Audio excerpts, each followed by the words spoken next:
तेजस्वी ने चुनाव से पहले ही वक्फ कानून फाड़ डाला है और धमकी दे डाली है कि उनकी सरकार आई तो वक्फ कानून का कोई मतलब ही नहीं होगा, जिसके बाद कई सवाल सुलग रहे हैं कि गरीबों की जमीनों पर वक्फ के नाम पर जिन लोगों ने कब्जा किया था, क्या तेजस्वी उनकी मदद करना चाहते हैं या फिर गरीबों को अपने पैरों तले रौंद देना चाहते हैं या फिर करोड़ों की अवैध वक्फ संपत्तियों जो गरीबों की है उसे अपने नाम कराना चाहते हैं।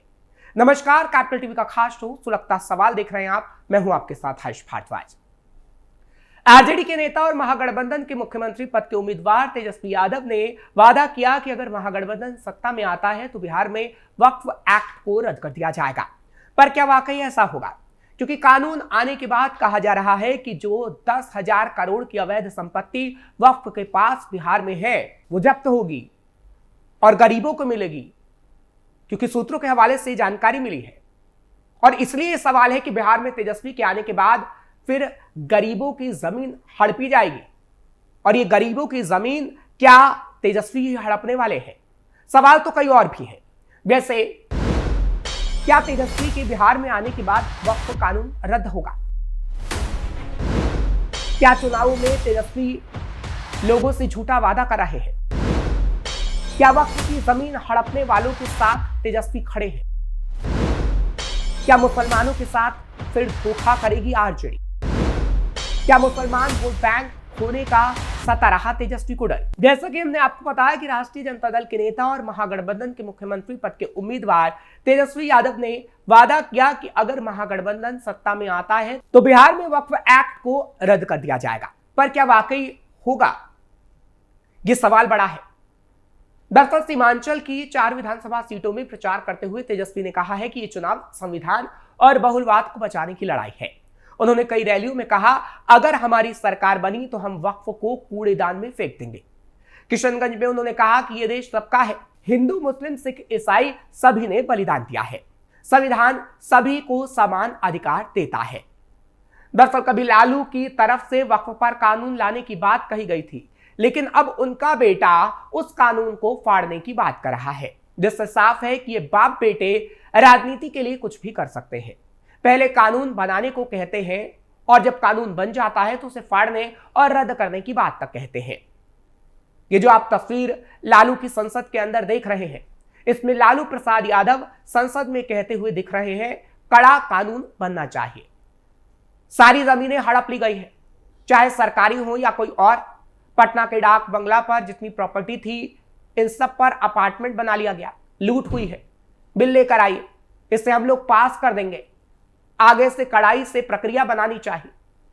बिहार के डिप्टी सीएम सम्राट चौधरी ने भी लालू का ये वीडियो और तस्वीर शेयर की थी। उन्होंने लिखा था कि लालू जी ने 2010 में संसद में स्वीकार किया था कि वक्फ बोर्ड में जमीन कब्जा के नाम पर भारी लूटपाट चल रहा है। इसके अलावा एनडीए के कई अन्य नेताओं ने भी इस वीडियो को, इस तस्वीर को शेयर किया था। जीतन राम मांझी ने भी वीडियो शेयर करते हुए विपक्ष पर निशाना साधा था।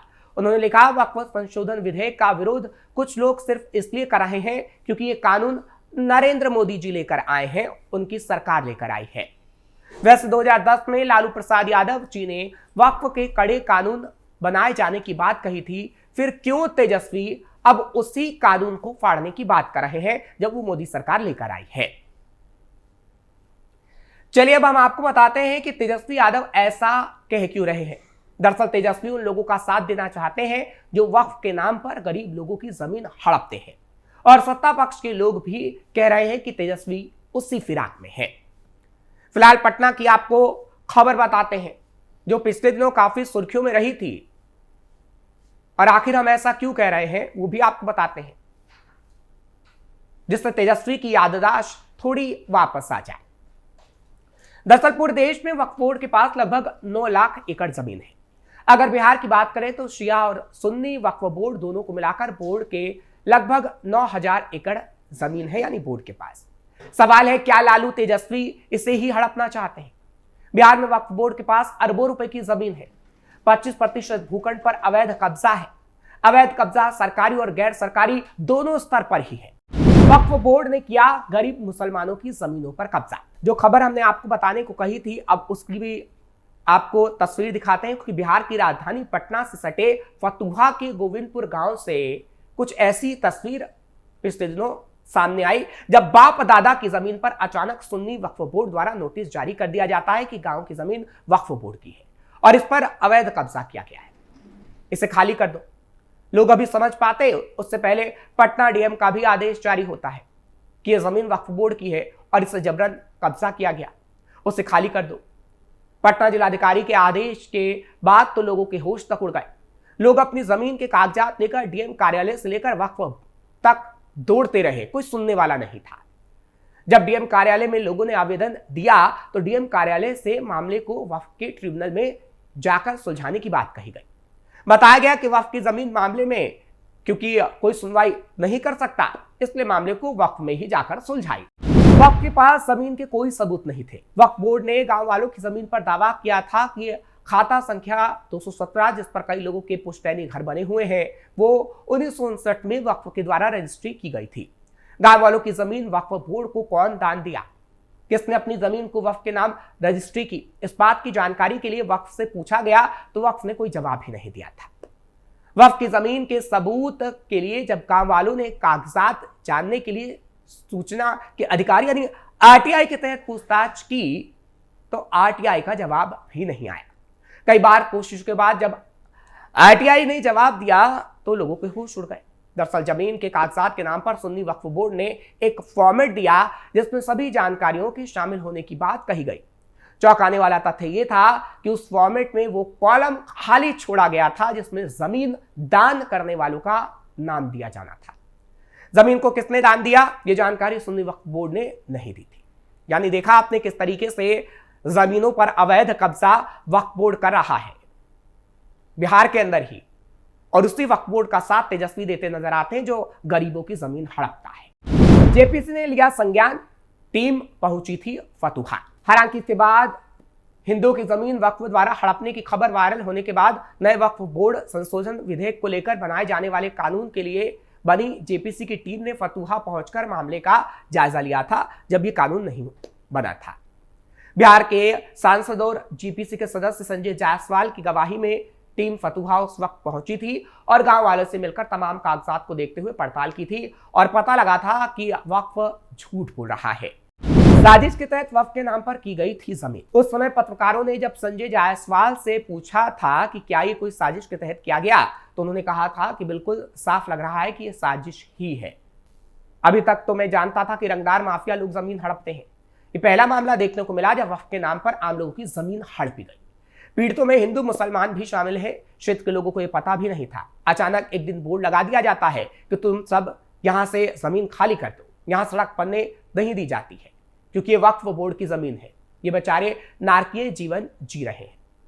हालांकि जब ये मामला सामने आया उस वक्त हम देख रहे थे कि कैसे वक्फ कानून को लेकर काफी हल्ला हो रहा था, लेकिन मोदी सरकार ने बिल लाया और जब अब बिल आ गया है और गरीब लोगों की जमीन जो वक्फ ने कब्जाई है अब उन्हें वापस मिल रही है तो तेजस्वी को दर्द हो रहा है।